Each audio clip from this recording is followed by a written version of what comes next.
കൊച്ചുകുട്ടി like this cute little girl, ഒരു കൊച്ചുകുട്ടി ഒരു ബലൂൺ സെല്ലറിന്റെ അടുത്ത് പോകും. Okay, she goes to a balloon seller and she tells, uncle, I want a balloon, I want the red balloon. അപ്പോ ഈ balloon seller എടുത്തിട്ട് ആ റെഡ് ബലൂൺ കൊടുക്കും. He'll take the red balloon and give her. അപ്പൊ കുട്ടിക്ക് ഭയങ്കര happy ആവും. കുട്ടി ആ ബലൂൺ കൊണ്ട് തിരിച്ചിങ്ങനെ നടന്നു പോകും. പെട്ടെന്ന് കുട്ടി വീണ്ടും തിരിച്ചു വന്നിട്ട് പറയും, no, I don't want the red balloon, I want the yellow balloon. അപ്പൊ ഇദ്ദേഹം ചെയ്യും, ആ റെഡ് ബലൂൺ കൊണ്ട് വെച്ചിട്ട് യെല്ലോ ബലൂൺ എടുത്തിട്ട് കൊടുക്കും. വീണ്ടും ഭയങ്കര ഹാപ്പി ആയിട്ട് ഈ കുട്ടി യെല്ലോ ബലൂൺ കൊണ്ട് പോകും.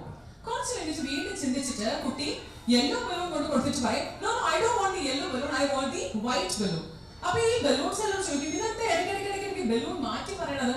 അപ്പൊ കുട്ടി പറയും, എനിക്ക് ഏറ്റവും ഉയരത്തിൽ പറക്കുന്ന ബലൂണാണ് വേണ്ടത്. I want a balloon that will go up in the sky. കേട്ടോ? അപ്പൊ ബലൂൺസ് എല്ലാം പറയും, മോളെ ഈ ബലൂണിന്റെ കളർ വെച്ചിട്ടല്ല ബലൂൺ പറക്കണത്. എന്ത് വെച്ച് ബലൂൺ പറക്കണത്?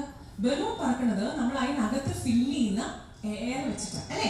കുറച്ച് എയർ നമ്മൾ ബലൂൺ ഇട്ട ബലൂൺ പറക്കുമോ? നോ. ഒരുപാട് എയർ ഇട്ട് ബലൂണ് നല്ല കുട്ടപ്പനാക്കിയ balloon will fly high up in the air. ഇതേപോലെയാണ് നമ്മുടെ മക്കൾ. നമ്മൾ ഫില്ല് ചെയ്യുന്ന എയർ കറക്റ്റ് ആയിട്ടാണോ, നമ്മൾ കൊടുക്കുന്ന ആംബിയൻസ് കറക്റ്റ് ആണോ, കുട്ടികൾ ഒരുപാട് ഉയരത്തിൽ പറക്കും. ആ ഉയരത്തിൽ പറക്കാനായിട്ട് ഈ പൊടി മക്കൾ ജസ്റ്റ് 3.5 അല്ലേ, കൂടുതൽ 3 അല്ലേ, up to 3, 4, 5 ഇതുവരെ ഉള്ളൂ. ഈ പ്രായത്തിൽ നമ്മൾ അവരെ ഏത് രീതിയിൽ മോൾഡ് ചെയ്യുന്നോ ആ രീതിയിലേക്ക് അവരാവും. എന്തൊക്കെ തരത്തിലുള്ള ഒരു മോൾഡിംഗ് ആണ് നമ്മൾ കൊടുക്കേണ്ടത്? First and foremost is the ambience you give. Ambience എങ്ങനത്തെ ആംബിയൻസ് ആണ്? നമ്മൾ ഇവരെ ഏറ്റവും അധികം ഇൻഡിപെൻഡന്റ് ആക്കാനായിട്ട് ഈ ഒരു പ്രായം തൊട്ടേ നമ്മൾ ശ്രമിക്കണം.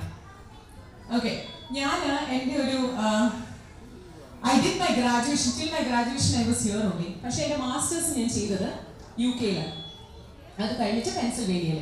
അപ്പോൾ ഇവിടെ നിന്ന് ഞാൻ അവിടെ പോയപ്പോഴാണ് നമ്മൾ ഇവിടെ എന്തോരം ഡിപ്പെൻഡന്റ് ആയിട്ടാണ് നമ്മൾ ഇങ്ങനെ കുട്ടികളെ ഇങ്ങനെ ക്ലോസ് ആയിട്ടാണ് നിർത്തുന്നതെന്ന് എനിക്ക് മനസ്സിലായത്.